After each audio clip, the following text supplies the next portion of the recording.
Hello and welcome, I'm Stormo and this is Bloodborne. This is footage captured from PS4, so it's probably only in 720p, and the frame rate might not be all that because I think Bloodborne only runs at 30 frames per second, but that's not a big deal to me. I can handle that, and we'll get through. This is fairly early in the game because I am terrible at Bloodborne. I've had an interesting relationship with the Souls series over the years. I've actually played Demon Souls and Dark Souls a bit, but I've honestly never really gotten very far in them because I cannot get the hang of their combat, I cannot get the hang of their controls, and I just have never been able to get the hang of the games themselves. But I decided to make a concerted effort with Bloodborne and try and get my head around these games now, finally, because everyone raves about them, and I feel like I'm missing out on something really important by not putting time into them at least. But the other reason I decided to do that with Bloodborne more than the other games is because I really, really like the setting. I love the way this game looks, this sort of Victorian era city that it's set in. It looks fantastic, and the PS4 of course gives it a lot of power. So yeah, and I really want to understand what makes people like these games, and you can see here I'm actually trying to use the Phantoms feature, which is basically an online thing where you can see how other people have died. Unfortunately there's a bug in the game at the moment that means that that doesn't work, or at least it hasn't worked properly for me. And I know there has been a patch recently to fix that, but I haven't been able to get that patch together. I'm actually going this way. What I'm actually doing in this video, for the most part, is just farming blood shards, and just going around and showing bits and pieces. I finally figured out as I was playing this that what I'm supposed to do is just like keep killing the same enemies over and over and farm blood shards and get myself powered up before trying to take on the next boss. You've got to pace yourself as you go through this game. So, and that's what I'm trying to do here. You can probably tell that I'm trying to do the combat much more like, say, a more action-oriented game, like, say, a Ninja Gaiden or a Devil May Cry game, and that's a terrible mistake in Bloodborne because it's not that kind of game. You need to be much more considered about your combat, and I'm trying to break my habit of just wanting to go in and just slash everything to bits. See, here I am applying actual strategy to combat by destroying those and then killing the dude.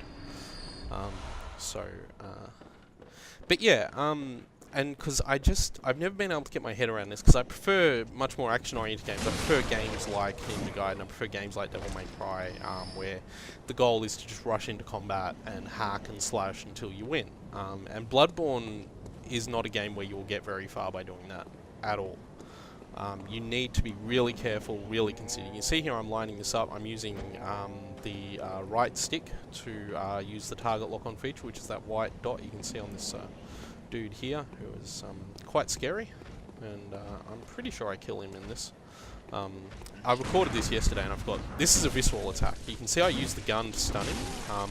You time it there, you can stun an opponent. In fact, the interesting thing with Bloodborne over the previous Souls games is you generally don't use shields in this game. You can, but they're not all that useful. What you use instead are guns. And a well-timed shot with a gun will stagger an enemy and allow you to get a good attack in.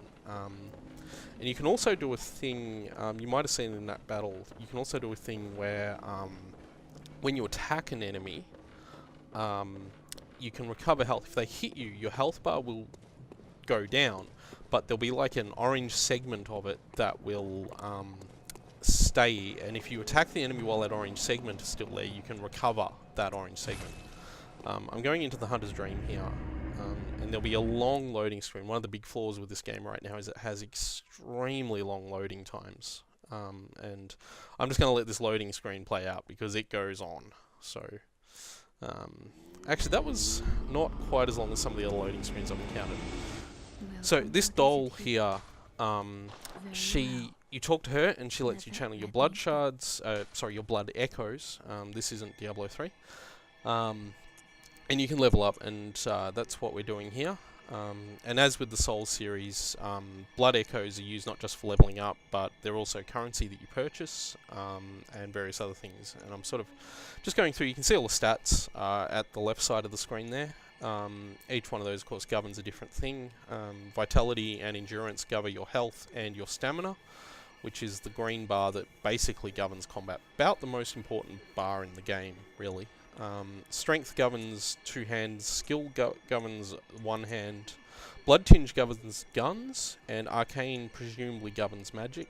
The thing to note with the weapons too is your main hand weapon has 2 different forms. It has basically a larger 2-handed form and a smaller 1-handed form.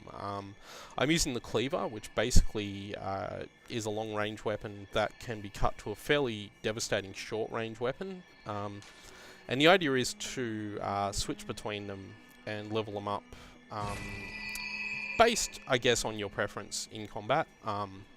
But there are situations where one's better than the other. I'm not sure I'm taking the best stat options here. I still am learning how best to do that in this game.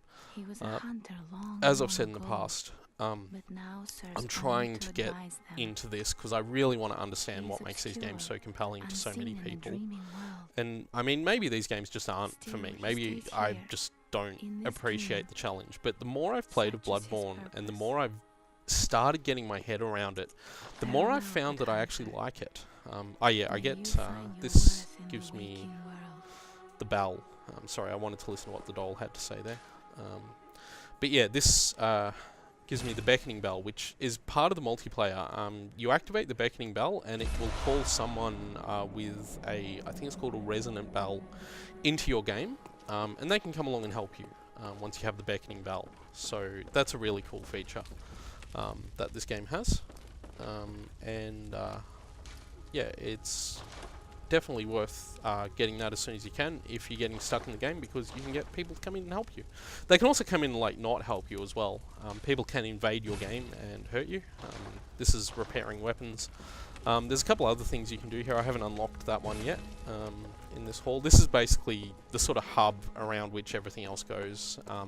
The Souls games, again, have always had these. Demon's Souls has one. In fact, I can't remember if Dark Souls does have one. I didn't play a lot of Dark Souls, I have to admit. I got it in a Steam sale and put some time in it and then remembered how much I didn't enjoy these games, so stopped playing it. But I feel like I could go back now and get into those games a little bit more. I know Bloodborne is a little bit, I guess, more streamlined as we transfer back into the main game world. I really love the look. I should have spent more time actually when I was capturing this, wandering around and going through and seeing all of those things in the game. But I didn't do that, and that was probably a bit of a mistake on my part. But there we go. And again, we get to see the incredible loading screen, yeah, which is riveting and stuff. I did see someone say that the loading times aren't actually any longer than they were in Dark Souls, but I challenged that. But then again, I've only played Dark Souls on the PC. I haven't played it on console. So maybe the load times are as long on like the PS3 version, or the Xbox 360 version. I don't know for sure. But yeah, we're going to go now, and I think I actually take on the first boss. I don't beat it, obviously, because that would involve skill. But I certainly take it on, and I certainly die hideously as I do that. So that'll be a thing that happens as we come back.